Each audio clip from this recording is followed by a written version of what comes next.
Most people feel like they're trapped in the same loop, the same results, same relationships, same frustrations year after year. What almost no one tells you is there are two foundational forces in the universe, what I call the two M's, that determine whether you remain locked in that loop or break free and reshape your own reality. These two M's are not just spiritual talk or vague philosophy. They are the mechanics of reality. They govern how your inner world becomes your outer world. Until you understand them deeply, you will chase techniques, methods, shiny objects, strategies, affirmations, vision boards, gratitude journals, and you'll always feel stuck. If you ever feel like you're making all the moves and yet nothing changes, then this video is for you. Because before you can manifest a new reality, you must first understand these two universal laws. To explain them clearly, I'm going to show you how they trap you, and ultimately I'll teach how to dismantle them so you're no longer living in repetition, but in alignment. Part 1. The first force that governs your experience of reality. The first M is magnify. At its core, this principle is simple, but its impact is profound. The universe will always magnify the emotional state you hold most consistently, not what you say you want, not what you wish for, but what you feel deeply and repeatedly. Emotions are not just personal experiences, they are signals, energetic broadcasts that the universe responds to with precision. Imagine your emotional state as a frequency. That frequency sends out a vibrational blueprint, and reality responds by matching it. This is not spiritual poetry, it's resonance. A concept echoed in both metaphysics and quantum mechanics. Energy attracts like energy. A tuning fork struck on one side of a room will cause another to vibrate on the same note. Your emotions do the same on the stage of life. If you feel anxious, the universe doesn't punish you. It simply mirrors that energy back in the form of events, people, and situations that perpetuate more anxiety. If you feel unworthy, life will seem to reinforce that belief at every turn. Not because it's true, but because that's the signal you're radiating. This is why many people feel like life keeps throwing them the same test, because in truth, they haven't changed the emotional frequency they're operating on. The pattern isn't random, it's a feedback loop. The universe is simply reflecting you, your dominant inner state, right back to you. It's not unlike a magnifying glass under the sun. The glass doesn't create the fire, it focuses and intensifies what's already there. In the same way, the universe intensifies what you feel. One moment of irritation spirals into a series of frustration. A seed of resentment blooms into days of conflict. You're not cursed, you're just unaware of how the system works. And if you reverse this, when you experience deep gratitude, genuine joy, or calm confidence, you shift the signal. The universe picks up on the change, and just like before, it begins to magnify that. Suddenly, you start noticing subtle wins. People treat you with more respect. You attract more opportunities. Why? Because the frequency changed and the mirror never lies. But most people don't control this process. They react to life instead of generating a state from within. They wait for something outside to make them feel better, not realizing the emotion must come first. Because it's the cause, not the effect. See, this is where the real power lies. When you understand that the universe magnifies whatever you feel, you stop trying to manipulate circumstances and start mastering your state. You shift from victimhood to authorship. And instead of asking, why is this happening to me? You begin to ask, what am I projecting into the field of reality right now? See, the first M of magnify is not a threat, it's an invitation. An invitation to recognize that emotion is energy in motion, and your dominant emotional tone is what's scripting your reality every single day. The question is, are you aware of what you're feeling? Or are you unconsciously feeding a reality that you do not want? The universe listens with its eyes closed. It doesn't hear your words, it feels your frequency. and then it amplifies your frequency. Part 2. The second M is maintain. Once the universe begins to magnify your emotional frequency, it quickly moves into the second law, is maintain. And this is where most people unknowingly become stuck, because the universe doesn't just echo back your dominant emotion once. It works to sustain that frequency by weaving it into the fabric of your reality. Think about it this way. If magnify is the spark, maintain is the fuel. The universe's system is built on energetic equilibrium. Once a particular state is activated, fear, joy, shame, confidence, the system seeks stability, not change. And so it reinforces that emotional state by orchestrating more experiences to keep you there. This is why a bad day rarely stops at one inconvenience. The emotion you reacted with, being frustration, anxiety, guilt, gets acknowledged by the system, and then the pattern begins. Traffic, delays, arguments, missed opportunities, dropping things. Not because you're unlucky, but because you're broadcasting a frequency the system now wants to preserve. And it's not personal. The universe is not punishing or rewarding, it's responding. Like any self-regulating system, it values consistency over chaos. In quantum terms, we could say it seeks to preserve coherence. A vibrating field that once established tends to hold itself together. Emotion becomes momentum.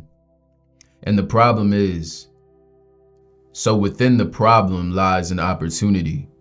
If you've been feeling low, self-critical, or emotionally exhausted for weeks, months, or even years, you're not just dealing with isolated feelings, you're living inside an emotional field that the universe is maintaining for you. Not because it wants you to suffer, but because it's simply mirroring the data you've supplied. It doesn't ask why you feel what you feel, it only asks, is this what you're still emitting? And the key is, once the universe picks up on that signal, it uses everything at its disposal to sustain it. People, events, delays, obstacles, even your own habits. The system is interconnected and interwoven into your being. So if you're radiating fear, you'll notice more things that confirm your fear. If you're feeling unseen, people will seem to ignore you. If you're radiating lack, money becomes scarce, not because you are undeserving, but because the system is working as designed. It's just maintaining the emotional input that it was given.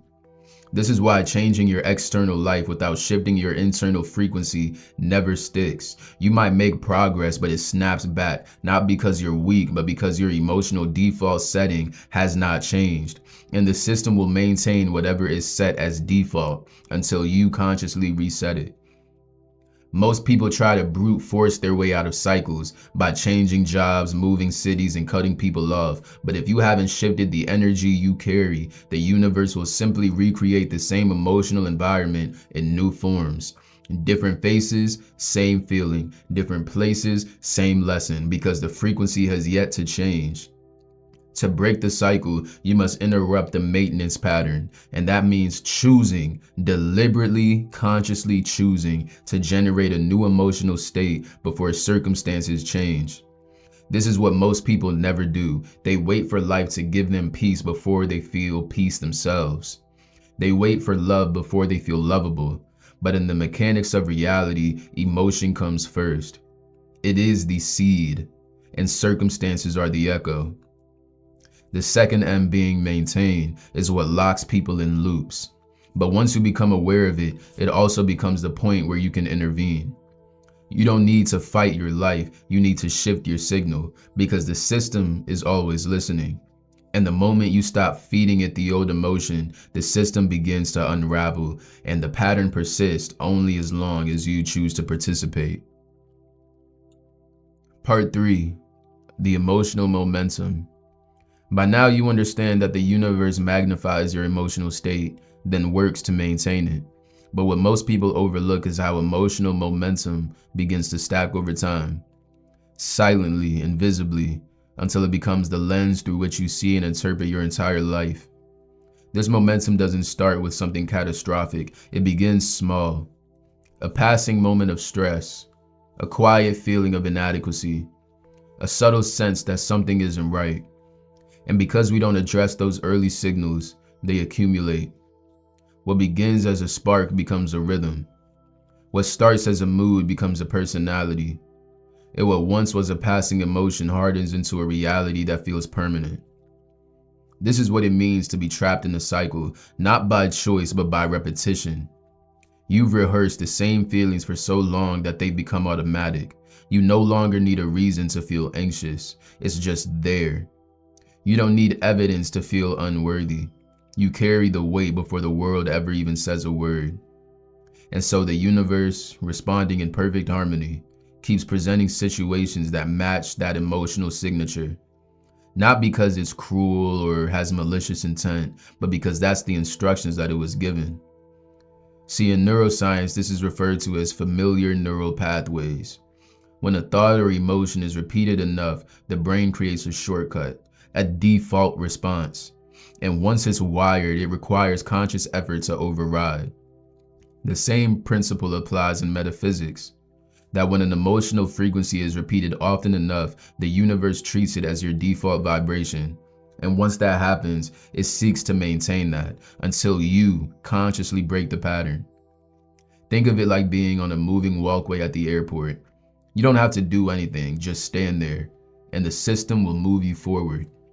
But it's moving you in the direction you've already told it to go.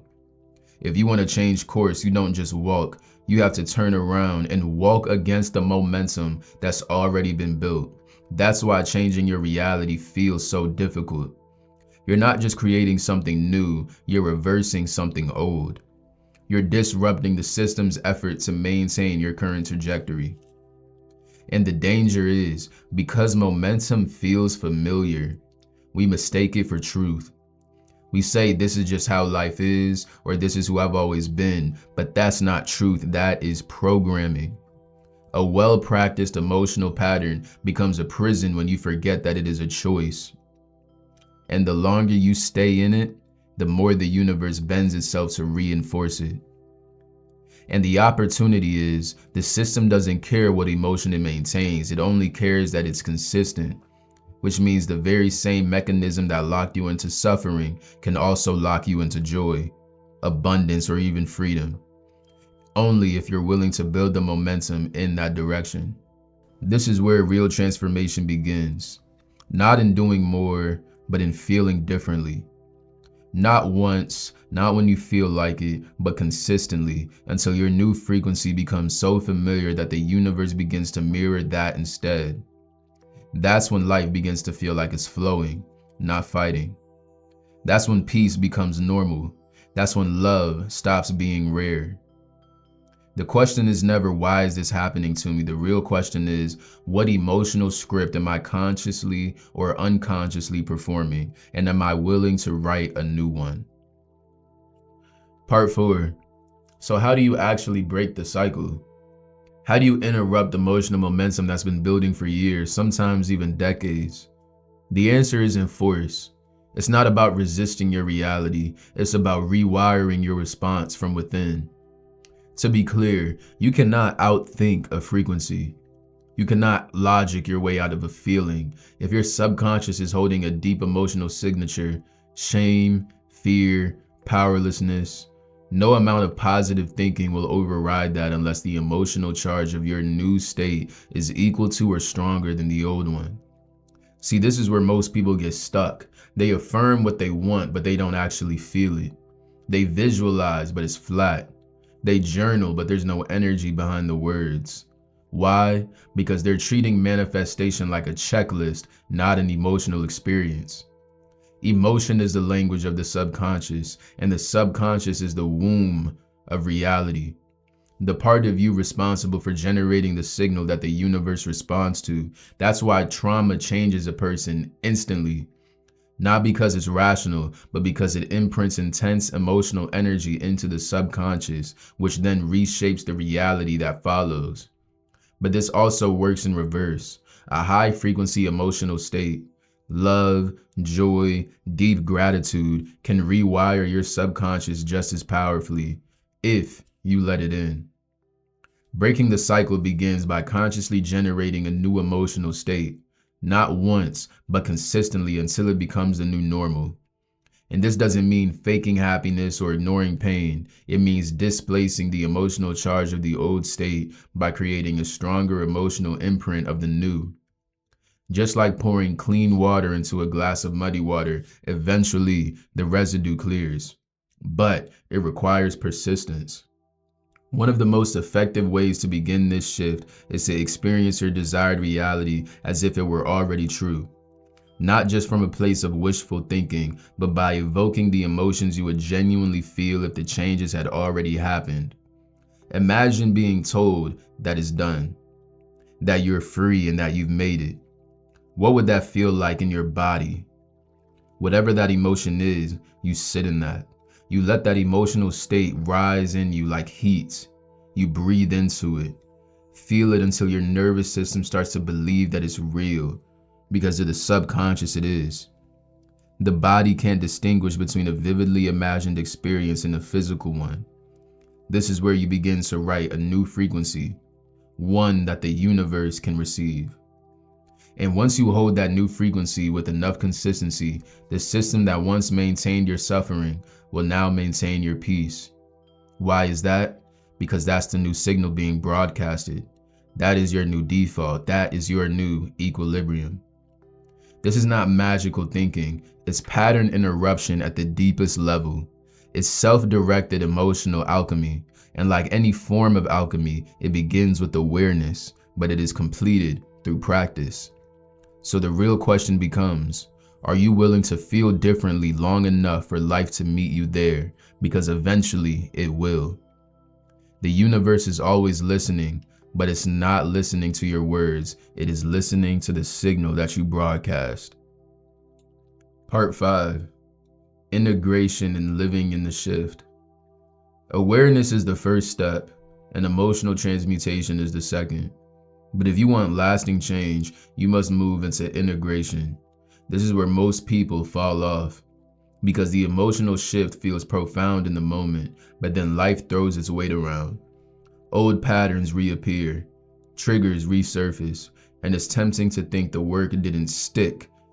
But that's not failure, that is the test.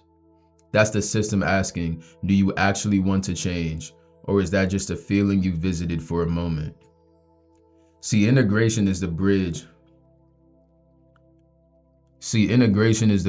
between insight and embodiment. It's not just about having a breakthrough, it's about living through it again and again until it stops being a practice and becomes your nature. That's what true mastery is. Not the absence of resistance, but the ability to remain aligned even when resistance shows up. This is where you begin to make deliberate emotional decisions. When you catch yourself spiraling, you pause and you choose to respond with a new frequency, not out of force, but out of remembrance. You remember that the universe doesn't care about how much you know, it mirrors how you feel. So you become disciplined about your state. Not rigid, not fake, but intentional.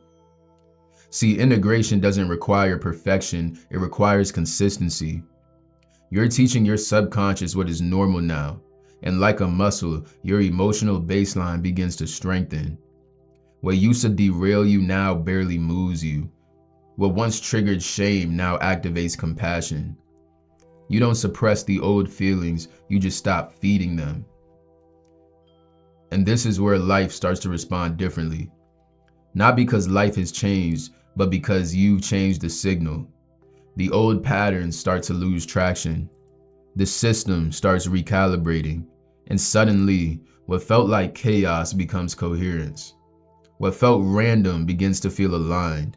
And for the first time, you realize that you were never trapped by life. You were only trapped by what you were maintaining.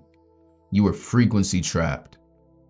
The shift becomes sustainable when you stop reacting to reality and start relating to it like a mirror. Every event, every person, every moment is a reflection. Not a reflection, not of your worth, but of your frequency. And that alone is empowering because it means you are not at the mercy of circumstance. You are the source that causes your circumstances. In conclusion, everything you've just heard leads to one truth, that your reality is not random. It is responding to you moment by moment. magnifying what you feel and maintain.